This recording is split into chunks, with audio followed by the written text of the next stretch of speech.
Il est 13h, bonjour à tous, merci de votre attention. Tout de suite les titres à la une de l'actualité.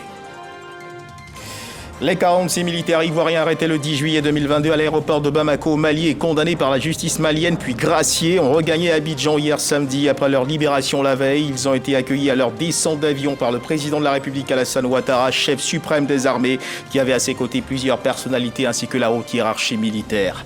Au Bénin, plus de 6,5 millions d'électeurs sont appelés aux urnes ce dimanche pour des élections législatives. Les bureaux de vote ont ouvert à 7h ce matin et ferment à 16h heure locale. 7 partis briguent les 109 sièges de l'Assemblée nationale. Voilà pour l'essentiel. Madame, monsieur, bonjour. Ils sont là, nos soldats, depuis hier. Le pas toujours aussi fier et le regard toujours plein de détermination. Ils ont reçu l'aquaba de la nation avec à sa tête le chef de l'État, le président de la République Alassane Ouattara, chef suprême des armées. Plusieurs personnalités, membres du gouvernement et bien sûr la haute hiérarchie militaire. Partis en mission, ils ont connu la détention avant que vienne le moment de la libération grâce aux efforts de médiation. Des actions de médiation engagées sous le leadership du président de la République Alassane Ouattara qui a permis d'aboutir à cette belle conclusion. Le retour en Côte d'Ivoire, nous en parlerons dans un instant avec notre invité du Dimanche Magazine de ce 13h, le docteur Jacques Dolazier. Docteur, bonjour et merci d'être avec nous sur ce plateau. Bonjour, M. Herman Guivet. Alors, docteur, je rappelle que vous êtes docteur en relations internationales, enseignant-chercheur à l'université Félix Houphouët-Boigny d'Abidjan. Cette crise, son commencement et son dénouement sera l'objet de notre entretien et cela, ce sera dans un instant. Mais avant, eh bien, replongeons-nous dans cette ambiance qui a prévalu hier à l'aéroport Félix Houphouët-Boigny d'Abidjan, où émotion, hommage, passion et détermination ont formé un savant mélange pour dire bienvenue à ceux qui étaient loin et qui aujourd'hui sont présents. Un drapeau dans la main, le chef de l'État accueillit ces soldats avec fierté, saluant leur courage, leur résilience et leur patriotisme. Jérôme Kofi Abola. Ils sont bien de retour au Bercail, à la suite de leur libération par les autorités maliennes qui les ont retenus pendant plusieurs mois sur le sol malien pour des incompréhensions alors qu'ils étaient en mission. À leur arrivée à l'aéroport Félix Houphouët-Boigny de Port-Bouët, la pendule marque 23h45. Les 46 soldats ivoiriens, qui viennent s'ajouter aux 3 autres libérés plus tôt, regagnent ainsi leur pays sain et sauf. Un retour dans l'honneur, vu que c'est leur chef suprême, le président de la République Alassane Ouattara, qui les honore par sa présence à leur accueil. Pour ces soldats, la joie de retrouver leurs familles respectives ainsi que leurs frères d'armes est si grande et les mots pour l'exprimer s'avèrent insuffisants. Nous sommes très heureux et soulagés de retrouver la mère patrie. Je voudrais exprimer, au nom de tout le groupe, notre profonde gratitude pour tout ce qui a été entrepris pour notre retour au Bercail. Nous voudrions adresser nos remerciements à toutes les autorités ivoiriennes, avec à leur tête son Excellence, Monsieur le Président de la République, chef suprême des armées. Pour le ministre d'État, ministre de la Défense, Téné Birahim Ouattara, c'est un grand moment de retrouvailles. Je suis un homme heureux ce jour. Heureux parce que cela fait bientôt 6 mois que les Ivoiriens étaient dans l'angoisse. Cela fait 6 mois, bientôt, que des soldats ivoiriens partis au Mali dans le cadre de la recherche de la paix ont été détenus. Monsieur le Président de la République, je voudrais, au nom des soldats, au nom des familles, au nom de toutes les populations de Côte d'Ivoire, vous remercier pour la manière avec laquelle vous avez géré ce dossier. Vous avez évité de croiser le fer avec le pays frère du Mali. Et en cela, nous avons aujourd'hui ce que nous attendions, la libération de nos soldats. Le président de la République, Alassane Ouattara, pour sa part, signe ce retour de ses soldats comme celui des héros. Mes chers soldats, je voudrais que vous soyez rassurés que vous n'avez absolument rien à vous reprocher. Vous étiez allés en mission, c'était d'ailleurs la 8e rotation, pour 6 mois. La mission n'a pas été facile, mais vous voilà de retour exactement 6 mois après votre départ de Côte d'Ivoire. Donc, comme vous avez l'occasion de le dire, je dirais mission accomplie. Et bravo à vous. C'est sur mes instructions que nos jeunes sont allés au Mali pour apporter la paix à ce pays frère et ami. Et voilà que malheureusement, pour des problèmes administratifs, une terrible incompréhension s'est installée entre nos frères maliens et nous. Aujourd'hui, ils sont de retour. Et je dois dire que ce sont des héros. Bravo à vous, généraux. Constant dans sa ligne, en tant que digne héritier de feu le président Félix Houphouët-Boigny, le président Alassane Ouattara salue le dialogue à travers la diplomatie diligentée par l'ONU ainsi que la CEDEAO avec la contribution notable du président togolais Faure Gnassingbé. Je voudrais saluer tout particulièrement mon frère le président Faure Gnassingbé qui s'est totalement dévoué à faire en sorte que nos soldats reviennent à la maison. Mais je salue également mon jeune frère, mon fils, le président Ambalo, président en exercice de la CEDEAO, qui n'a ménagé aucun effort pour mobiliser la CEDEAO, l'Union africaine et le monde entier pour le retour de nos soldats en Côte d'Ivoire. Je remercie tous les chefs d'État, non seulement de la sous-région, mais du continent et même au-delà, qui se sont impliqués pour que cette incompréhension soit levée.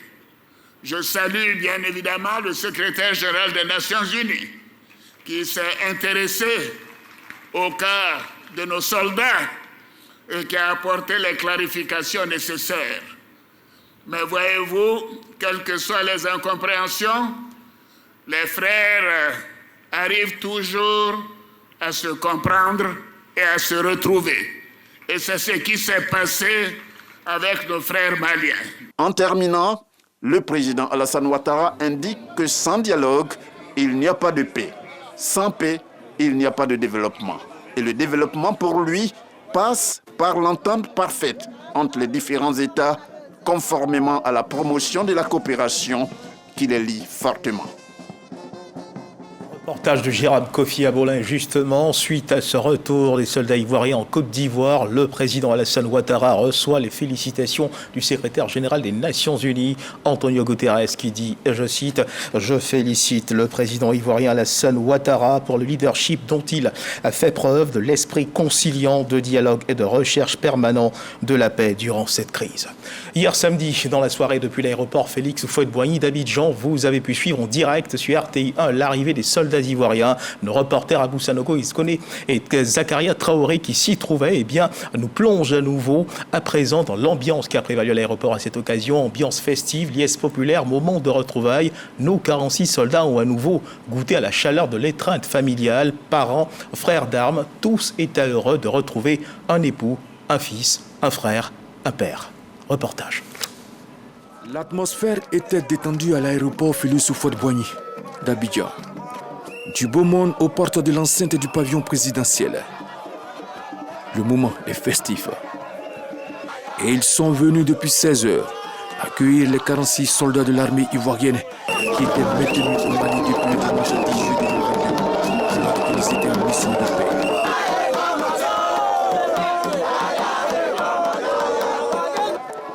L'on se réjouit du dénouement apaisé de cette situation. Je suis très heureuse parce qu'à cause de ces enfants-là, mon président il a souffert pour ceux-là. Si aujourd'hui, qu'ils arrivent, je suis très heureuse, je suis très contente que mon papa il va dormir en paix dans la bouche des Ivoiriens. Par la voie diplomatique, ils ont pu régler ça et qu'on a la joie aujourd'hui. Côte d'Ivoire, Mali, c'est le même père, même mère. Donc c'est pour cette raison que vraiment on est à l'aéroport aujourd'hui pour l'accueillir les militaires qui sont venus. c'est nos enfants, c'est nos frères. Nous les jeunes, nous sommes tous unis, nous sommes sortis ici, on ne nous a pas demandé de venir, c'est nous-mêmes qui sommes venus ici. Et nous allons vraiment leur dire un grand merci avec une grande mobilisation et dire merci au président de la République. Le décor est donc planté. Chefs traditionnels, guides religieux, grand commandement, parents des soldats, tous impatients de voir, toucher et embrasser ceux qui depuis 6 mois étaient détenus au Mali. L'attente sera cette longue, mais qu'importe. 23h40, l'avion de l'armée de l'air les transportant se pose sur le tarmac de l'aéroport Félix Houphouët-Boigny, en provenance de Lomé, la capitale togolaise. Un à un, les soldats en tenue militaire sortent en brandissant un drapeau, le drapeau ivoirien, témoignage de leur patriotisme et de leur attachement à la mère patrie. Ils sont accueillis par le président de la République, Alassane Ouattara, chef suprême des armées. De retour au bercail, ils ont retrouvé toute la chaleur familiale. Beaucoup d'émotions, beaucoup de larmes. Fini les adresses.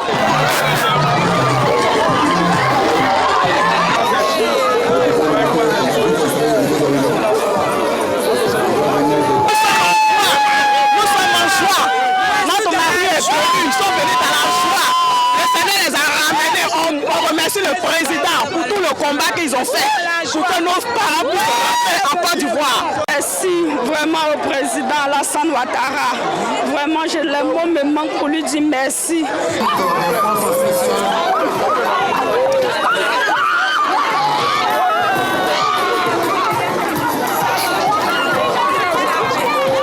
Les soldats du 8e détachement d'éléments nationaux de soutien ont traduit leur joie et leur fierté de retrouver la mère patrie.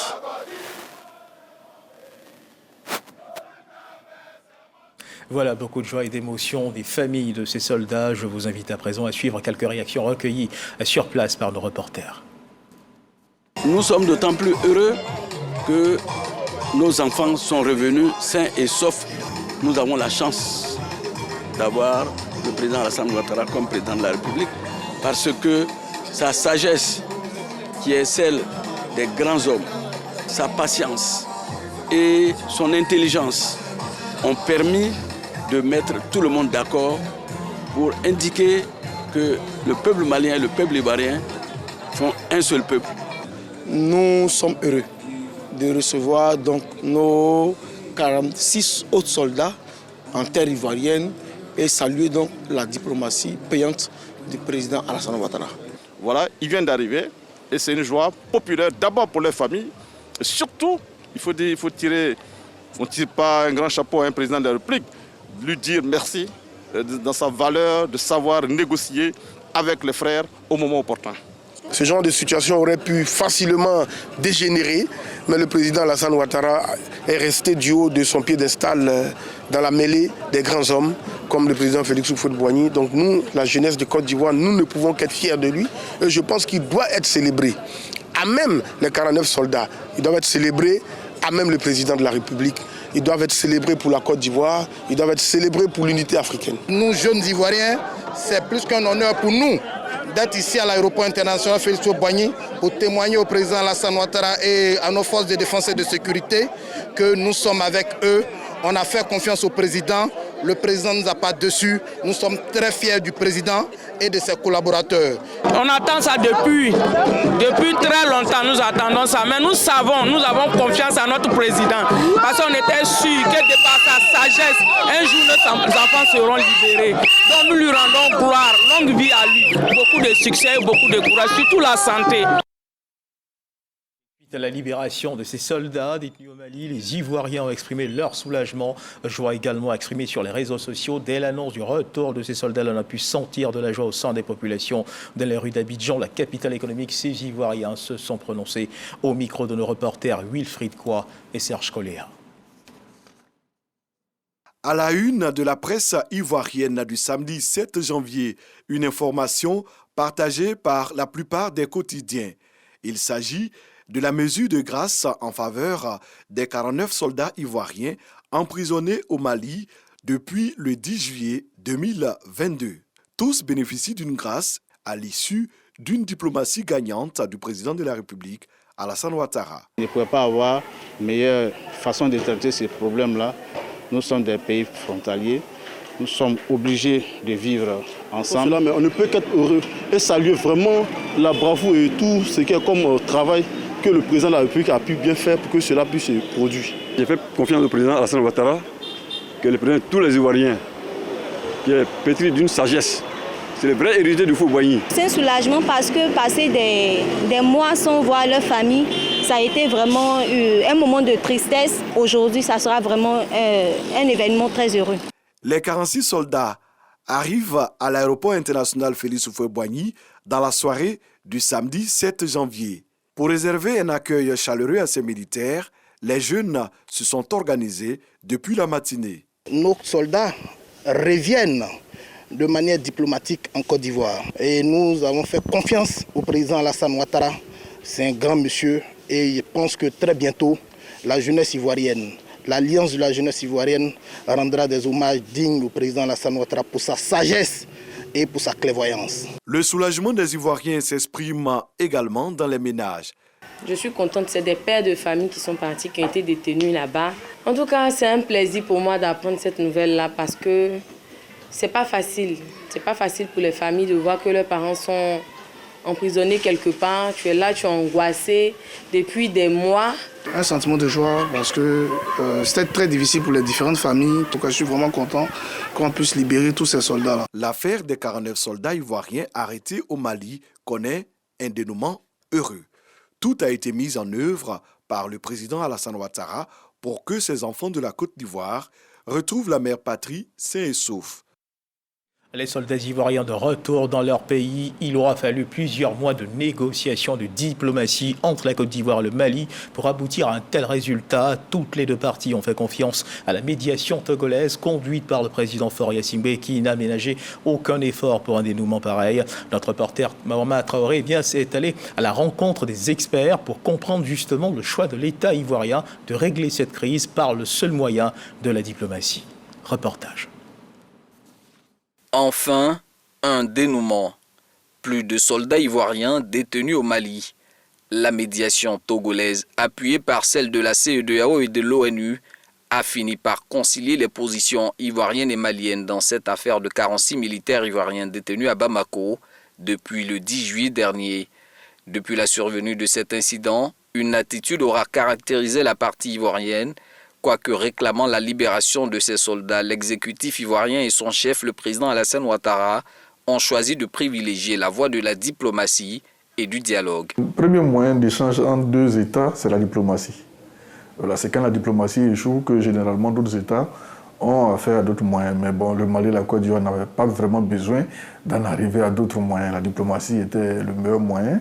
C'est l'âme des forts d'ailleurs, ce n'était pas un aveu de faiblesse. La Côte d'Ivoire s'est donné pour fondement de sa politique étrangère le dialogue. C'est une tradition pour notre pays. Depuis Félix Houphouët-Boigny jusqu'à aujourd'hui Alassane Ouattara, nous sommes le pays du dialogue, nous sommes le pays de l'hospitalité, nous sommes le pays de la paix. Et c'est justement dans ces épreuves-là que nous devons démontrer au monde entier que nous sommes réellement le pays du dialogue. L'option du dialogue pour éviter toute tension entre les peuples maliens et ivoiriens. Vous imaginez une crise entre ces pays-là, c'est tout le monde qui sort perdant. On n'a pas besoin aujourd'hui, notre ennemi commun, ce sont les terroristes. Si nous devons nous unir, nous devons déterminer notre stratégie de puissance, c'est face à l'ennemi que représentent les mouvements terroristes. Ce n'est pas des populations civiles ivoiriennes et maliennes qui n'ont vraiment pas besoin de cette crise-là. Pour nos experts, les deux parties ayant tiré des leçons, peu probable que cet imbroglio ait un impact sur l'avenir des relations entre Yamoussoukro et Bamako. Aujourd'hui, nous espérons, comme tous les pays de la CEDEAO, que le régime de transition prenne fin par des élections transparentes et justes pour permettre une normalisation à 100% avec nos frères maliens. La Côte d'Ivoire a toujours maintenu le cap de ses bonnes relations avec le Mali, avec l'ensemble de ses pays voisins, dans le cadre de la CEDEAO et dans le cadre bilatéral. C'est vrai que, quoi qu'on dise, nous sommes à la civilisation de l'écriture, donc c'est marqué que des militaires ivoiriens ont été arrêtés, mais je ne pense pas que ça va aller au-delà.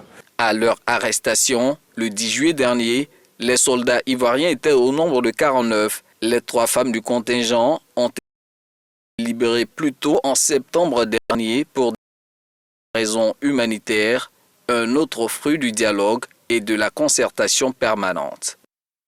Cette affaire aura duré environ 6 mois. Arrêtés, condamnés puis relâchés, les soldats sont enfin chez eux. Avec notre reporter Konaté Moussa, nous revenons sur la chronologie des faits liés à cette actualité afin d'en saisir tous ces contours, de la détention de ces soldats à leur libération. Reportage. Les faits, le 10 juillet 2022, 49 militaires de l'armée ivoirienne en mission au Mali sont arrêtés à l'aéroport de Bamako. Leur présence est qualifiée d'illégale. Ils sont traités de mercenaires par les autorités maliennes.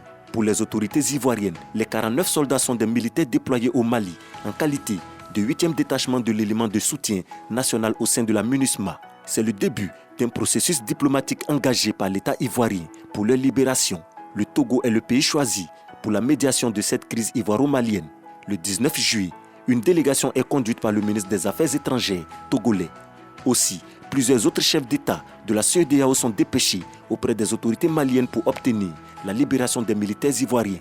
Aucune des initiatives n'a abouti.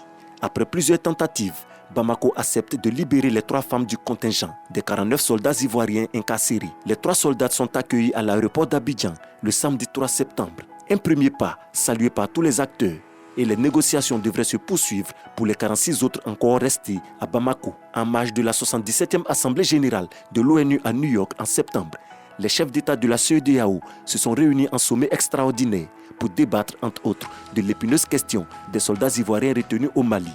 Le secrétaire général de l'ONU, Antonio Guterres, monte au créneau. Il affirme que les soldats ivoiriens retenus au Mali ne sont pas des mercenaires. Malgré toute la diplomatie internationale déployée par la Côte d'Ivoire, le Mali maintient toujours sa position de garder les soldats ivoiriens sur son sol. Le 22 décembre, une délégation ivoirienne avec à sa tête le ministre d'État Téné Birahima Ouattara se rend à Bamako pour poursuivre le dialogue avec les autorités maliennes. Une semaine plus tard, un procès est ouvert à la cour d'appel de Bamako. Après 2 jours de procès, le tribunal malien condamne les 46 militaires ivoiriens à 20 ans de réclusion criminelle et les 3 soldats, relâchés quelques mois plus tôt, sont condamnés à la peine de mort. Malgré ce verdict, le chef de l'État reste confiant. Lors de son adresse à la nation le 31 décembre 2022, le président Alassane Ouattara rassure les populations du retour des soldats ivoiriens en Côte d'Ivoire. Le 4 janvier 2023, le président togolais Faure Gnassingbé se rend au Mali pour discuter de la libération des militaires ivoiriens avec le président de la transition malienne. Une médiation qui aboutira à la mise en liberté ce 6 janvier 2023 des 46 soldats encore détenus au Mali depuis le 10 juillet 2022. La promesse du chef de l'État faite une semaine avant se matérialise donc dans les faits. Un récit de Konaté Moussa, les faits ainsi rappelés, place à présent Dimanche Magazine et nous recevons pour ce rendez-vous de ce 13h Dr Jacques Dolazier. Bonjour, vous êtes docteur en relations internationales, enseignant-chercheur à l'université Félix Houphouët-Boigny d'Abidjan. Cette crise, de son commencement à son dénouement, nous en parlons maintenant. Alors des militaires en mission humanitaire, emprisonnés, condamnés, puis libérés, tout ceci serait parti de quelques incompréhensions. Oui, tout à l'heure, nous venons de bien écouter la chronologie des faits, de l'élément que vous avez passé. Effectivement, sur un simple malentendu, on pourrait dire une erreur administrative. Et Dieu seul sait qu'en sciences administratives, les erreurs c'est nul n'est infaillible. Nul n'est infaillible parce que on peut faire des transmissions de dossiers à l'heure, anticipées, et souvent dans la gestion des hommes, dans la gestion des entités de l'administration, il peut arriver des couacs. Et de ces couacs-là, lorsqu'on s'en aperçoit, on essaie d'apporter des moyens de correction. Et ça existe. Et ça s'appelle le bon sens et la bonne gestion. Alors, docteur, des soldats ivoiriens donc condamnés, graciés puis libérés. Alors, depuis hier, rentrés au bercail, cette crise aurait-elle pu connaître un dénouement autre que celui-ci? Non, pas autre dénouement. Pas autre dénouement, c'est juste la diplomatie. Seule la diplomatie pouvait l'emporter parce que pas autre dénouement si nous voyons à peu près l'amitié séculaire, je dirais même multiséculaire, parce qu'avant l'entité coloniale, les peuples maliens et ivoiriens sont d'abord des frères. Et quand on prend l'empire du Madin, l'empire de Ouassolo, nous partageons 532 km kilomètres de frontières. Nous avons des entités culturelles, des entités ethniques. La langue bambara parlée au Mali, partagée en Côte d'Ivoire, par le Dula. Le peuple malinké imprègne toute notre zone spatiale géographique. Et de là, le découpage, d'après la colonisation, a un peu défavorisé certains pays comme le Mali et le Burkina. Au Mali, il se trouve que la cession maritime la plus proche, c'est le port d'Abidjan. Et donc, depuis la colonisation et que jusqu'à maintenant, le pays, le Mali, bénéficie du passage de ces marchandises et autres. Au-delà de ça, nous avons une forte communauté malienne ici qui se sentent chez nous. À Bouaké, ils ont leur consulat. Ils sont intégrés. Nous avons tellement de vieilles relations, autant de Fouad-Boigny. Rappelons que le PDCI RDA a été fondé à Bamako en 1946. Voilà, le PDCI-RDA a été fondé à Bamako. Nous sommes donc liés par l'histoire. Donc nous sommes liés spatialement, géographiquement, non seulement par l'histoire, mais par le fait géographique. Vous comprenez bien. Ça ne devait pas se résoudre autrement que par le bon sens. Et c'est le bon sens, c'est la diplomatie qui, au départ, a semblé connaître quelques souffrances. Mais Dieu merci, le bon sens finit toujours par l'emporter. Et la voie diplomatique, c'est donc la voie choisie par les autorités ivoiriennes pour résoudre cette crise qui a finalement porté fruit. La meilleure voie, la seule. Parce qu'au début, où la diplomatie a balbutié, elle a eu tout le temps de se rattraper. Vous savez, l'art de la diplomatie, c'est l'art de la discrétion. C'est l'art de rendre possible l'impossible. C'est l'art d'en arriver à corriger les imperfections d'une situation. Voilà pourquoi on parle de négocier. Dans le négocier, il y a du donnant et du recevoir. Il y a de la correction, il y a l'évolution, il y a l'intelligence. Il y a la prise en compte de certains faits qui ont été omis et qu'on intègre dans les faits, non seulement du présent, aussi de l'avenir. C'est tous ces éléments qui font que lorsque méthodiquement on procède comme ça ne peut pas faillir. Et il faut également de la bonne disposition de part et d'autre, n'est-ce pas? Absolument, la bonne disposition. Il y a en polymologie, c'est-à-dire dans l'art de la guerre, c'est que on commence au-delà, on ne trouve pas la diplomatie, on fait la guerre, mais on finit toujours par la diplomatie, on finit toujours par la paix. Donc pour aboutir à la paix, il faut absolument passer par la diplomatie. Et c'est en cela que nous saluons la résilience, nous saluons la réputation de son Excellence Alassane Ouattara depuis le début. Ça fait 6 mois.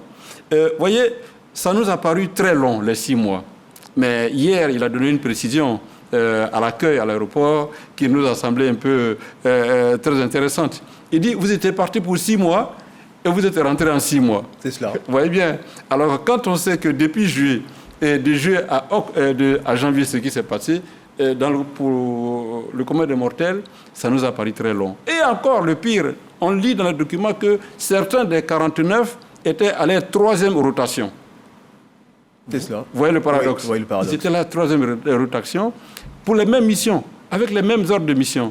Alors, là où ils n'ont pas été accusés de mercenaires, et cette fois-ci, se trouve. Donc, c'était une incompréhension qu'il fallait. Et là, on revient à ce fait d'erreur de compréhension, d'erreur administrative qu'il va falloir résoudre, prendre les précautions pour que prochainement ça n'arrive. Alors à noter également que si l'on est parvenu à ce résultat, c'est bien parce que le Mali a également prêté oreille attentive, n'est-ce pas, à ces négociations, même si de temps en temps on a senti un durcissement du ton. Herman, le Mali n'avait pas le choix à prêter oreille à ces négociations parce que c'est le Mali qui accuse. Voilà, c'est le Mali qui accuse.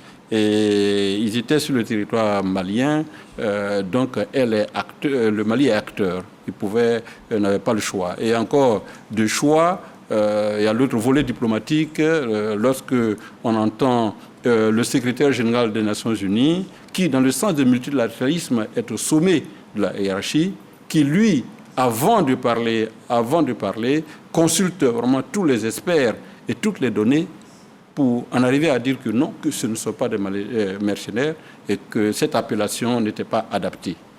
Alors, le secrétaire général des Nations Unies le dit, le président en exercice de la CEDEAO le dit, les amis de la Côte d'Ivoire le dit, le président Macky Sall, président de l'Union africaine, le dit, et les intervenants, ceux qui interviennent, et Dieu seul sait qu'il y a eu beaucoup d'acteurs.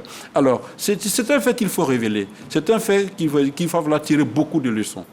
Pour une fois, là où les peuples, en quelque sorte, les strates des peuples, je vais en citer les artistes, je vais citer les hommes d'affaires, et je vais même citer aussi les religieux, là où généralement la diplomatie se passe au sommet avec un code, mais désormais ils ont joué leur partition. Les artistes ivoiro-maliens se sont réunis et sont allés porter un message. Ce qu'on appelle les griots, les dépositaires, ceux dont on pourrait dire les Maliens sont friands, voilà, qu'ils écoutent beaucoup d'ailleurs, ils sont allés dire que non, tous se sont impliqués pour la résolution de cette crise. Et le Mali en arrive à ce point. Les religieux maliens et ivoiriens, ivoiro-maliens sont intervenus pour dire voilà. Donc tous ces acteurs désormais qui ont joué leur partition dans cette diplomatie. Et hier, le président de la République l'a souligné que ça faisait partie d'une stratégie. Et cette stratégie, elle a été payante. Alors, emprisonnement, condamnation, puis grâce présidentielle, quel est selon vous le message que les autorités maliennes ont voulu véhiculer? Seuls les Maliens peuvent répondre à cette question. Seuls les Maliens peuvent répondre à cette question parce que emprisonnement, accusation, emprisonnement, détention, détenus, des chefs d'accusation qui sont graves en matière juridique. Et puis encore pour finir à un procès qui resterait dans les archives de l'histoire, vu sa rapidité, vu son contexte. Je pense que désormais, seuls les Maliens peuvent répondre à cette question. Mais nous, Ivoiriens, en fait, les autorités ivoiriennes, à sa tête le président de la République, à défaut de sérénité à un certain moment, parce que ça prenait vraiment de l'escalade à un certain moment. Et une certaine désescalade, donc on s'était inquiété. Le chef de l'État qui a su gérer avec maestria, justement.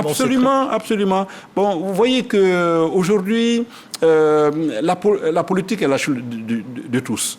Quand je dis la politique est la chose de tous, on a ce qu'on appelle les réseaux sociaux, et vous savez très bien ce qui se passe.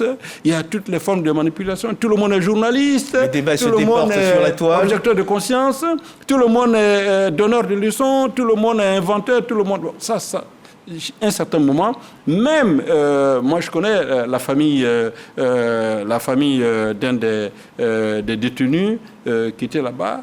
Je parlais à sa mère, elle me dit, mais attends, je ne comprends pas. C'est pas la première fois que mon fils participe à cette mission. Comment cette fois-ci, on l'accuse? Voilà. Il y a eu un certain moment de doute, même de la part des parents, de la part des épouses, de la part des amis.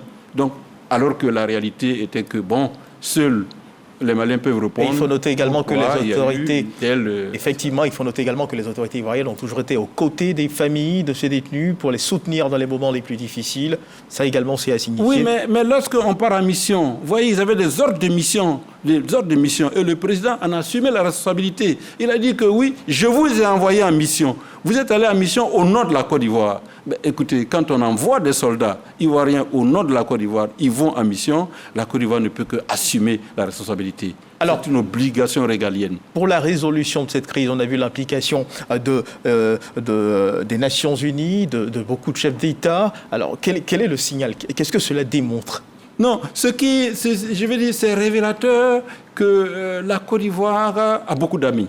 C'est révélateur que la Côte d'Ivoire compte. C'est révélateur que la Côte d'Ivoire est un pays important dans le concert des nations. Vous savez que normalement, lorsque votre maison brûle et que vous n'avez pas beaucoup d'amis pour vous prêter main forte, vous devez vous inquiéter. Effectivement. À un certain moment. La Côte d'Ivoire a eu un problème avec le Mali, un problème qui n'en était pas un. Mais automatiquement, des gens de bonne foi sont intervenus pour dire que, écoutez, franchement, la Côte d'Ivoire ne mérite pas ça. Et parlons justement et ils l'ont dit. Parlons justement de médiation. Encore, il faut rappeler le fait que le secrétaire général des Nations Unies, que le fait que le président en exercice de Umaru Embalo Sissoko, le fait que Macky Sall, le fait que le président du Ghana et tous interviennent, on ne peut pas comprendre que dans le sens diplomatique, dans le cadre de la coopération, que ça soit qualifié d'immixtion dans les affaires intérieures ou d'atteinte à la souveraineté du Mali. Bon, vous voyez qu'il y a un écart, On n'a pas compris du tout la disposition mentale et politique des Maliens. Et parlons également... Je pense qu'il faut en arriver vraiment à calmer cette présomption d'innocence, cette suspicion. Bon, on était étonnés, mais Dieu merci que le bon sens l'a emporté. Et parlons également... par la résilience, par la réputation du président Alassane. Et je vous le disais également, parlons d'implication personnelle. Le chef de l'État qui a d'ailleurs salué l'implication personnelle du président togolais dans le cadre de la résolution de cette crise. Le président togolais qui fait ainsi montre de ses qualités incommensurables, justement, de négociateur. Oui, permettez-moi de parler un peu de coopération. Allez-y, je vous en prie, allez-y. Oui. Entre nous. Vous savez, à côté du Mali, il y a le Burkina Faso. Avec le Burkina Faso, nous avons le TAC, le traité d'amitié et de coopération. Où le gouvernement burkinabé se déporte en Côte d'Ivoire. Et le gouvernement ivoirien se déporte au Burkina. Eux, ils signent des conventions, ils signent des accords. Ils ont mis en place un fonds d'amitié. Voyez, ça c'est la preuve, comme quoi qu'il y a une bonne collaboration transfrontalière, il y a une bonne collaboration de voisinage entre nous. Donc, allons-y encore dans la coopération. Prenons le cas du président Iyasingbe Eyadema, mais jusqu'à preuve du contraire. Iyasingbe Eyadema, père, était ami de Houphouët-Boigny. Et souvenez-vous qu'en 2002, lorsque la crise a éclaté en Côte d'Ivoire, quel a été le président qui a pris le premier son bâton de pèlerin, qui a appelé les acteurs, les protagonistes ivoiriens à Lomé? C'était le président du Togo. C'était le président du Togo. Il a pour fils Faure. Jusqu'à preuve du contraire. Faure lui-même, quand on voit sa trajectoire, son parcours, on voit qu'à un certain moment, Faure a beaucoup sollicité l'intervention du Burkina Faso, notamment le président Blaise Compaoré, à l'époque, dans la résolution de la crise au Togo. Donc, il est féru de cette école-là de diplomatie, des négociations. C'est normalement... sa place était confortable parce que, très tôt, on a vu que les Maliens ont souhaité que Faure Iyasingbe soit... Justement, prenne les commandes de cette médiation. Et malgré, justement... Mais le paradoxe, pendant qu'ils disent que Faure soit vraiment un médiateur, ils clament comme quoi c'est une affaire bilatérale entre la Côte d'Ivoire et le Mali. Alors là, si c'est une affaire bilatérale, on n'avait pas besoin d'une troisième personne. Alors une des bonnes notes qu'il convient de signifier, c'est que malgré ces incompréhensions, les peuples maliens et ivoiriens ont su prendre de la hauteur par rapport à cette situation. Sous d'autres cieux, cela n'aurait probablement pas été le cas. Oui. Bon, écoutez, restons dans la norme. Vivement que tout est bien qui finit bien. C'est le président Alassane Ouattara qui est au pouvoir, c'est le président Alassane qui tient compte beaucoup de sa réputation, c'est son carnet d'adresses, ce sont ses relations, c'est son intelligence, et il savait que... écoutez, et puis il faut en arriver pour dire que le président, il en a souffert, parce que on peut témoigner que depuis 6 mois, il n'a pas eu de vacances. Effectivement, parce que très préoccupé par cette situation. La libération de ces otages ne pouvait l'amener vraiment à la sérénité. En quelques mots, quelle leçon tirer de ces événements? La leçon tirée de ces événements, c'est sur la gestion des erreurs administratives. Voilà, il faudrait que nous nous abstenions lorsque nous envoyons des soldats en mission, que ce soit au Mali, que ce soit ailleurs, et qu'il y ait une entité compétente qui évite ce genre d'erreurs. Alors, docteur Jacques Delezier, merci d'avoir été avec nous sur ce plateau. Je rappelle que vous êtes docteur en relations internationales, enseignant-chercheur à l'université Félix Houphouët à Boigny d'Abidjan. Et avec vous, eh bien, nous avons pris beaucoup de plaisir à parler du dénouement de cette crise, de ces soldats qui sont donc rentrés en Côte d'Ivoire après donc des tensions au Mali. Merci de votre participation à cette édition. Ivoiro-malienne, la fraternité malienne demeure. Et voilà, tout est bien qui finit bien. Merci à vous, docteur. À présent, ce regard dans le rétroviseur avec ce décryptage du volet social abordé par le président de la République, Alassane Ouattara, dans son adresse du 31 décembre dernier à l'occasion du Nouvel An 2022, année de progrès et de solidarité pour le pays, 2023, décrété par le président Alassane Ouattara, année de la jeunesse. Jean-Marc Djadji. J'ai décidé de faire de 2023 l'année de la jeunesse. Le président de la République, Alassane Ouattara, met la jeunesse ivoirienne au cœur de ses actions pour l'année 2023. L'année précédente fut marquée par l'élaboration de la politique nationale de la jeunesse, le projet de loi instituant le service civique et l'avant-projet de loi d'orientation relative à la jeunesse adopté en Conseil de gouvernement et à l'Assemblée nationale en novembre et décembre 2022. À ce jour, les fêtières de jeunesse bénéficient au total d'une subvention étatique annuelle de plus de 90 millions de francs CFA, à l'instar du Conseil national des jeunes de Côte d'Ivoire, CNJCI. Au niveau du Conseil national des jeunes de Côte d'Ivoire, qui est la fêtière de toutes les organisations de jeunesse, tenu à disposition donc un siège et également un budget à hauteur de 100 millions de francs CFA qui nous permet donc d'assurer le fonctionnement en interne. Et parallèlement à ça, nous avons des recommandations des partenaires au développement qui nous permettent de mobiliser des fonds. Éducation et formation, immigration et diaspora, emploi et entrepreneuriat sont entre autres les 10 thématiques abordées par ces jeunes. Le CNJCI s'active depuis 2017 à faire des propositions pour l'amélioration du cadre de vie de la jeunesse. La nouvelle année survient avec de nouveaux défis. En Côte d'Ivoire, c'est 75,6% de la population qui ont moins de 35 ans. Donc nous sommes conscients du fait que nous devons travailler, nous également, à accompagner cette dynamique. Ce sont plus de 500 000 jeunes qui ont bénéficié ces 2 dernières années des projets de formation, d'emploi et de financement des PME. À la date du 31 décembre 2022, pour les programmes de stage, d'apprentissage, de permis de conduire, de formation, de reconversion et de TIMO, le ministère de tutelle enregistre plus de 14 000 bénéficiaires pour un coût global de plus de 5 milliards de francs CFA. Le programme d'entrepreneuriat en faveur de plus de 11 000 jeunes est en cours de réalisation pour un coût de plus de 6 milliards de francs CFA. 11 réformes majeures sont envisagées par le chef de l'État. Le chef de l'État donc, a aussi pris une série de réformes. La dernière en date, c'est la loi d'orientation sur la jeunesse qui a été adoptée au mois de décembre.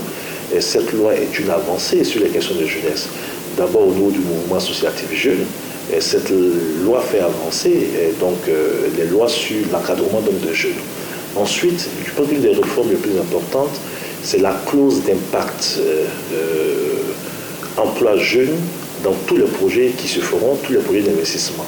La vision du président Alassane Ouattara, 2023, année de la jeunesse, interpelle les jeunes, selon le ministre Mamadou Touré.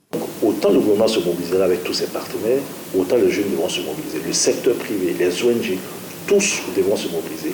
L'idée, c'est vraiment mettre les jeunes au cœur de nos priorités pendant cette année 2023 et faire en sorte que, quel que soit le domaine, quelles que soient les initiatives qui seront prises, priorité soit donnée à la jeunesse ivoirienne. Une réunion ministérielle se tiendra dans les prochains jours sous la direction du Premier ministre Patrick Achi. Objectif, préparer la coordination et le suivi des actions de formation et d'employabilité des jeunes de Côte d'Ivoire. Un reportage de Jean-Marc Djadji à suivre à présent l'évolution de la Covid-19 en Côte d'Ivoire.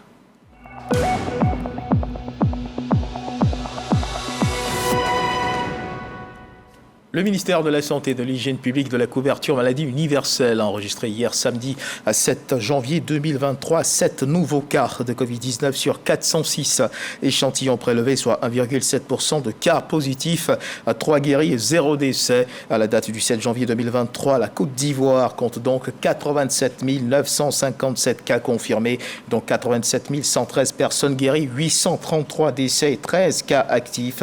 Le nombre total d'échantillons est de 1 665 429 le 6 janvier 2023. 3 371 doses de vaccins ont été administrées, soit un total de 24 177 125 doses du 1er mars 2021 au 6 janvier 2023.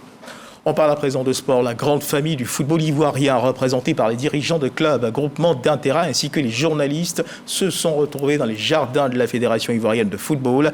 Objectif, faire le point de la saison écoulée et se projeter sur la compétition à venir. Un cadre d'échange que le président de la FIF, Idriss Diallo, a saisi pour s'exprimer sur les préparatifs de la CAN 2024 dont la Côte d'Ivoire abrite l'événement et le CHAN qui débute du vendredi 13 janvier au samedi 4 février en Algérie. Cette cérémonie d'échange s'est tenue le vendredi dernier. Arsène Kouassi et Jean Silver nous en parlent. Ambiance de grand jour dans le jardin de la Fédération ivoirienne de football. L'occasion est belle. Il s'agit de la cérémonie de présentation de vœux au président de la FIF, Yacine Idriss Diallo. Un prétexte pour aborder plusieurs questions liées à l'animation du football ivoirien. Occasion également pour le patron de la Maison de Verre d'appeler à la mobilisation dans le cadre des préparatifs de la CAN 2024. Nous allons participer au CHAN, le championnat d'Afrique des Nations. Et on a réussi donc à sortir les meilleurs joueurs. Et la sélection que Aïdara dirige est la sélection des meilleurs joueurs locaux. Et pour moi, c'est une grande satisfaction. On leur a donné des moyens qu'on donne aux A pour pouvoir leur donner le maximum de chances. Donc on va à cette compétition, pas pour figurer. Pour sa part, le représentant du ministre des Sports souhaite l'implication de tous dans cette phase finale, dont la Côte d'Ivoire est le pays hôte. Le ministre des Sports a un vœu. Il souhaite l'engagement de tous pour l'organisation de cette CAN. Message bien perçu par le porte-parole des présidents de club ainsi que la présidente de l'Union nationale des journalistes de la presse sportive de Côte d'Ivoire qui entendent pleinement jouer leur rôle. L'ensemble des présidents de club me charge de vous rassurer que vous pouvez compter sur lui.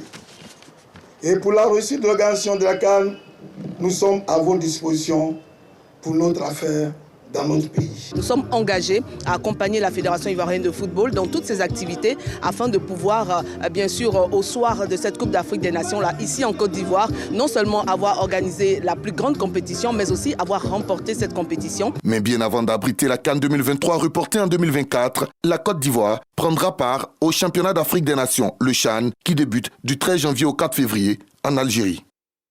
Et dans l'actualité internationale au Bénin, plus de 6,5 millions d'électeurs sont appelés aux urnes ce dimanche 8 janvier 2023 pour des élections législatives. Les bureaux de vote sont ouverts de 7h à 16h, heure locale.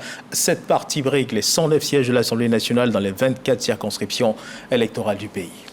Voilà qui marque la fin de cette édition. Merci de nous avoir suivis. Agréable début d'après-midi à nos soldats. Bienvenue chez vous.